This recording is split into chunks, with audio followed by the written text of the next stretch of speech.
ఏంట్లోకి నువ్వు ఇందాకటి నుంచి అలా నవ్వుతున్నావు? మొన్న ఒక వ్యక్తి వీడియో చూశానక్క. ఆ వ్యక్తి చాలా జోకులేసాడు. చూసి నవ్వు ఆపుకోలేకపోయాను. అతన్ని చూస్తే నవ్వు వచ్చేస్తుంది నాకు.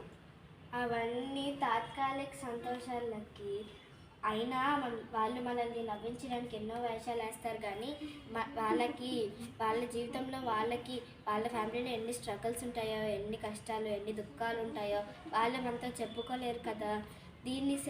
ఈ సంఘటనకి సంబంధించిన ఒక సంఘటన చెప్తాను, విను. జార్జ్ పోవెల్ అనే ఒక బ్రిటిష్ నటుడు ఒక పాటను వ్రాసాడు.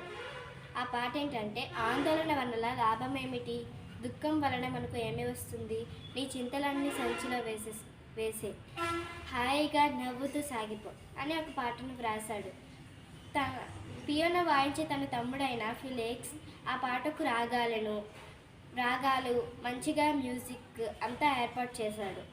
ఆ పాటకి 24 లక్షల రూపాయలు ఆదాయం వస్తుంది. కొన్ని సంవత్సరాల తరువాత ఫిలిక్స్ తన పియానో దగ్గర కూర్చొని ఆ పాటను జాగ్రత్తగా ఆస్వాదిస్తున్నాడు.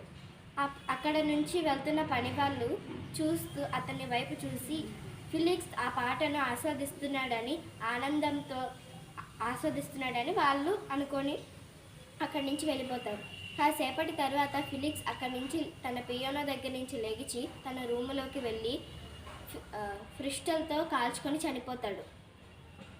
ఎందుకని అతను అలా చేస్తాడక్క? ఎందుకంటే బాధలను సంచిలో వేసుకొని మర్చిపోవడం అసాధ్యం.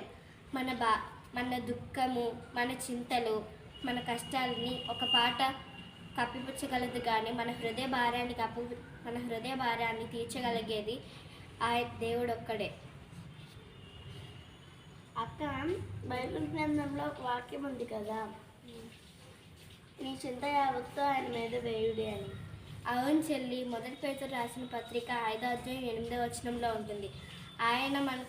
ఆయన మన నిమిత్తము మన చింతలన్నీ ఆయన మీద వేసుకొని నిశ్చయముగా ఉండమని చెప్తున్నాడు.